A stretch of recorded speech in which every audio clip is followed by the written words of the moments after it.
Do you find yourself doing this when the shuttle is going towards your backhand corner? The backhand corner is often a place targeted by opponents. So in this video, we're going to show you how to get out of 3 different situations in this backhand corner. Now, protecting your backhand corner is really, really essential. And for this, we're actually going to look at this scenario off the return of serve. You'll often see your opponents trying to target the backhand corner, and we see people starting to edge across over here. Now, we want to particularly show you this on the cross, because we want to give you some good straight options you can use to get out of this situation. So Dean, what's the first one? Well, the first one, I guess, is we're looking at the height of the shuttle, where it is possible for us to intercept it for a right hand on our backhand side. Now, this is one particularly where we see players almost trying to go where the shuttle is landing, and that's where we end up in a lot of trouble because it's very, very low. So we're trying to really feel like, again, we've spoken as before, David, about really leading with our racket, and it's our racket that's going first, and we're just trying to maximise that stretch. How far can we possibly stretch across here? And yes, we may feel a little bit off balance, but actually we're taking the shuttle a lot earlier, which creates a lot more space at the front and cuts down our opponent's reaction time. A nice feeling I like to get with a lot of the people I coach when we're doing something like this is almost imagine you're the goalkeeper and you can't let that shuttle get past you into the goal, and you're really trying to fully extend, fully stop that from getting past you. You have to take it later. So you can just take away time from your opponent as well. The thing we do get asked from people is they feel off balance. They struggle with this idea of not feeling in control of themselves, but sometimes that's not what actually the opponent sees. No, very much so, and it's something that we talk about a lot is, okay, yes, you might feel slightly stretched, you might feel a little bit off balance, but that's not the perception they're giving off to your opponents. Your opponent, you look early, you look dangerous, and when we look like that, we do create more gaps. Now, whereas if we then step back and we're late, that doesn't look dangerous. It's like we're low, we look like we're in trouble. So even though we may feel more unbalanced, actually we don't look like that to our opponent. They're going to be coming forwards and they're going to be applying the pressure. And we've actually got to think about kind of the fact we're maybe hitting a better shot, we're putting them under a little more pressure. You're going to give yourself a bit of time, even if you do feel slightly off balance, to recover and get back into the rally. Whereas when we're under pressure here, we're giving them opportunity to really add more pressure to us. So then how do we actually then go and play this shot?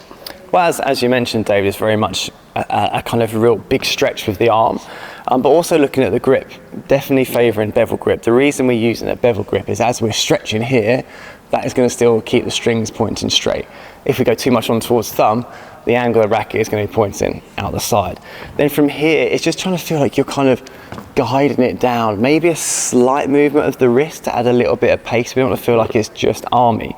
But what's important is that we are leading with that racket, at least level with our body. We're not allowing it to drop behind us and have this big gap between the racket and the shuttle, because that's where a lot of inconsistencies can then come into play. And if you can see Dean there shadowing it again, the first thing that moves is his whole arm. He's not worried about his lower body to begin with, because he needs this arm to go straight to the shuttle. It's the thing that hits the shuttle, but also it's then going to give him a good judgment of, oh, do I need to then get a little bit extra from my legs to push me there? Do I need to do a little jump? What does he need? Whereas if this racket's not gone first, it's really hard to tell. You end up taking it late and we get ourselves in all sorts of trouble. So where do you want this shot to land? Well, we're looking at trying to feel like we're trying to force a lift from our opponent. So we really want to feel like we're pushing the shuttle just around the service line. And it's really important, again, that we're not playing the shot too floaty and slow, which gives our opponent time to come in. So the angle of our racket as we are making contact also wants to feel slightly in a downwards direction. So option number 2, and this is more of a jump out intercepting shot, but David, a little bit more anticipation may be required with this one? Yeah, I mean, compared to the previous one, the actual flight of the shuttle is going to be quite similar. Here, like you said, the big change here is we've anticipated it. Maybe our opponent has played into our backhand a few times, we're looking for it now, and instead of being outstretched and just guiding it now, we're actually trying to add a bit more pressure here.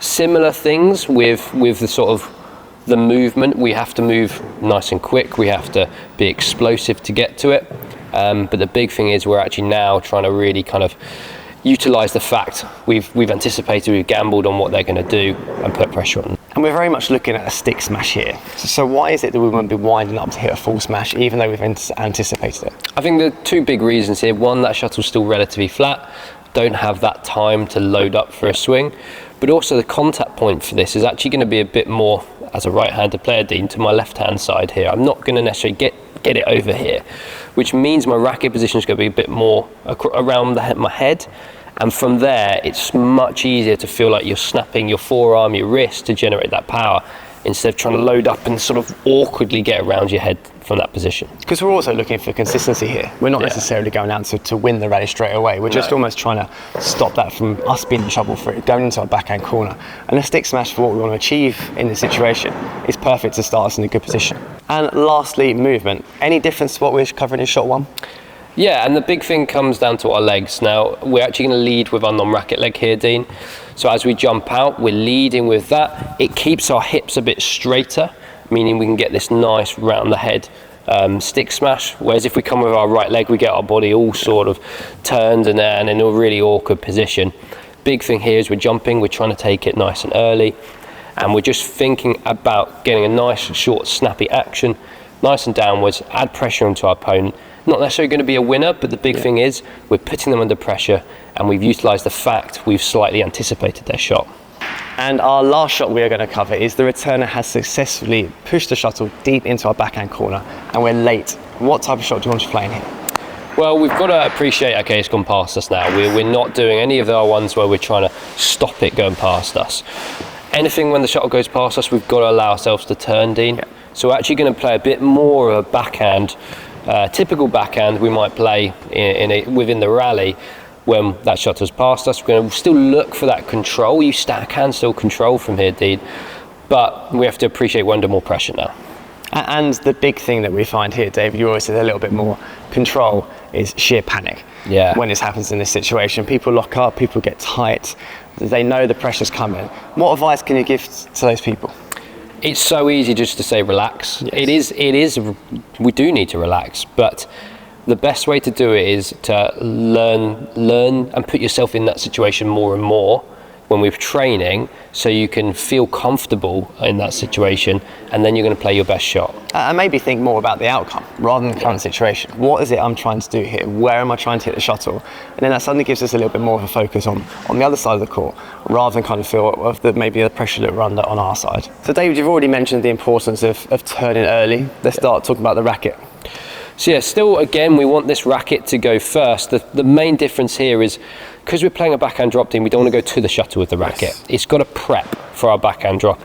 And so as we step across and start to turn, this racket's going to come slightly across my body, because then what that's going to allow me to do is unravel to hit a nice smooth shot with this arm and a little bit of wrist. If I go straight to the shuttle, I'm giving myself no option but to just flap the wrist at it, lose all control and power. And this is very common with what we see with people that are deep in their backhand corner. They're almost scared to move away from the shot. They're thinking it's safer to go here. Now, yes, in the way of contact, probably going to make more. In the way of what you can do with it, very, very little. Very, very restrictive. Now, whilst the racket prep is really important for this shot, the movement is as well. We're actually going to go with our non-racket leg first, and then from here, we need to get this big pivot, turning ourselves into this corner now. And this is the mistake a lot of us make, is we don't allow ourselves to turn away from the net. And from here, we can then just allow our racket to unravel, contact the shot, and recover back into court. Now, it's also worth talking about, what is this shot going to look like? Is it a drop? Is it a smash? Is it a drive? Dean, what are we going to be trying to play? It is a drop, but it's maybe a slightly different drop to what people think. We're not trying to feel like we're playing this too tight to the net. The reason being is that if they have successfully got a shot behind us, we are going to have to expect them to be coming forwards up the court. So by playing almost tight to the net or landing it close, it's just where they're going to be anyway. So actually, we want to feel like we're playing this almost into the half court, slightly longer, a little bit more pace. Dean, I've now hit this shot, this faster straight drop.